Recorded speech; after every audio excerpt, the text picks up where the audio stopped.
Welcome Forex traders to the Forex Trading News channel। और यहाँ पे हम करते हैं गोल्ड का analysis on the basis of fundamental, technical और साइकोलॉजिकल लेवल्स। तो चलिए बढ़ते हैं अपने फर्स्ट सेगमेंट फंडामेंटल एनालिसिस की तरफ।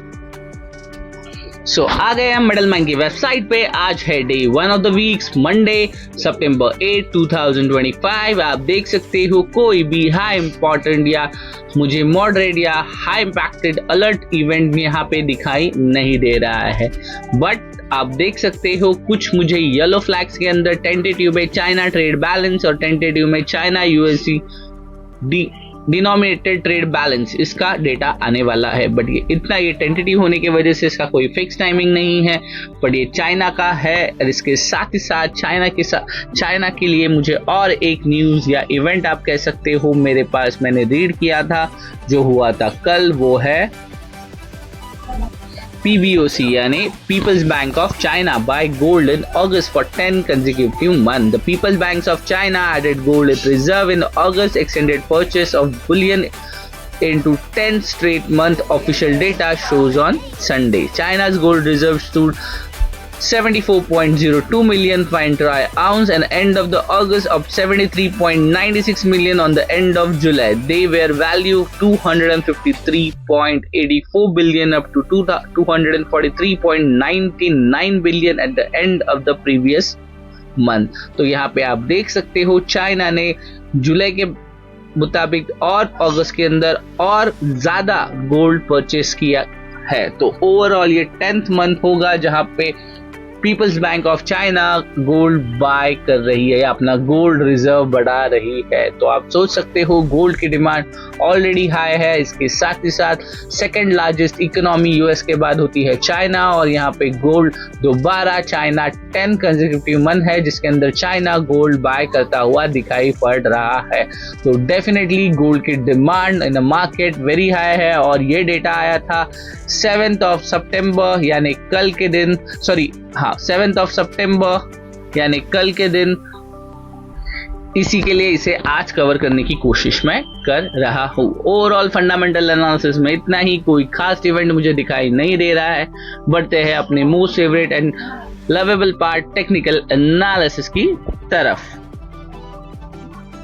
टेक्निकल एनालिसिस के लिए आ गए हम ट्रेडिंग व्यू के पैनल पे। ओवरऑल सारा टेक्निकल डिटेल्स हमने कल के दिन यानी सैटरडे डिस्कस कर लिया था जब मैंने वीकली एनालिसिस का वीडियो बनाया था। अगर आपने वो नहीं देखा है तो मैं सजेस्ट करूंगा वो आप देख लीजिए। तो जिसके अंदर आपको स्विंग ट्रेडिंग के लिए या लॉन्ग टर्म ट्रेडिंग के लिए आपको कौन से लेवल्स पे काम करना है उसका आइडिया आ जाएगा।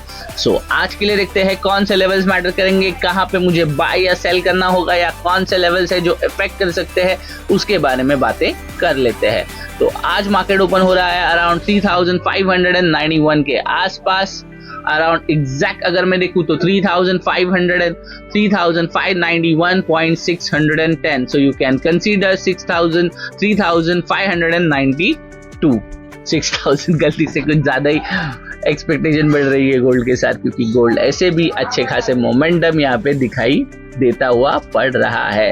अगर मैं लोअर टाइम फ्रेम पे ले चलूं तो आज के दिन कोई भी straight away high important zone अभी तक रेडी नहीं हुआ है, बट फिलहाल मुझे जो लग रहा है कि जहां से मार्केट इफेक्ट करेगा या हमें एक मोमेंटम देगा वो ये जोन बनता है। और आप देख सकते हो आज कोई भी हाई इंपॉर्टेंट इवेंट मार्केट में नहीं है, इसके कारण मार्केट एक साइडवेज जोन में बहुत देर तक रहने की कोशिश कर सकता है, जहां की कोई भी या कुछ भी नया इवेंट या ट्रम्प की स्पीच या कुछ भी होता है, डोनाल्ड ट्रम्प की स्पीच होती है या कुछ आता है, या फेड रिजर्व को लेके, फेड रेट कट को लेके कुछ बातें डिक्लेरेशन में आती है, तो मार्केट एक अच्छा खासा वोलाटाइल मूव दिखा सकता है। डेफिनेटली टुडे इज मंडे, तो ग्लोबली पोजीशंस बनेंगी या बिगड़ेंगी वो भी पता चलेगा। लोग सेल के लेकर आएंगे या बाय के लिए, पर फिलहाल जो अपना बाय करके बैठे वो सेल के बारे में तो नहीं सोच रहे हैं। वो अपना प्रॉफिट बुकिंग ऑलरेडी छोटी अमाउंट में कर चुके हैं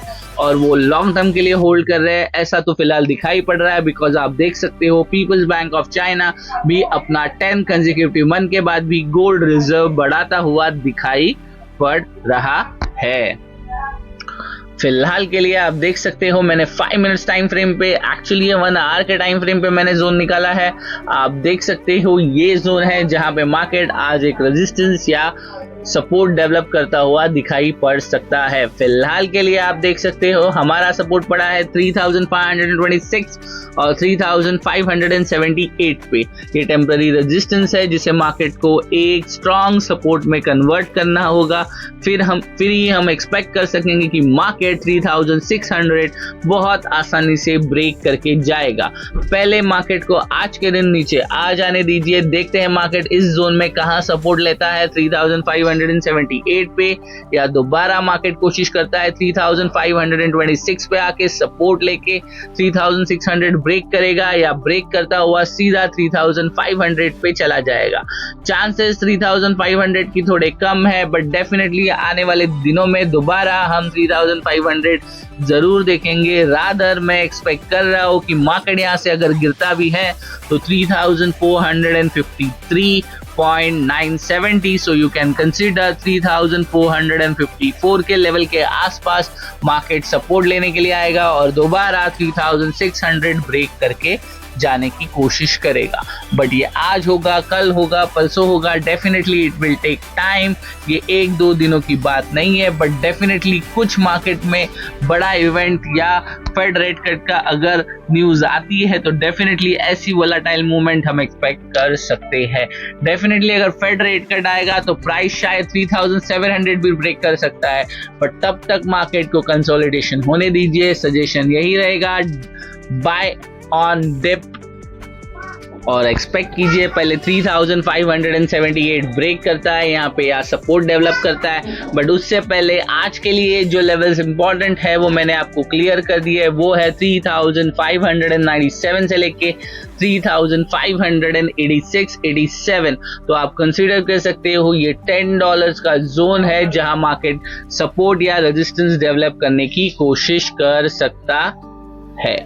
Overall, that's it from my side. Thanks for watching Forex Trading News channel.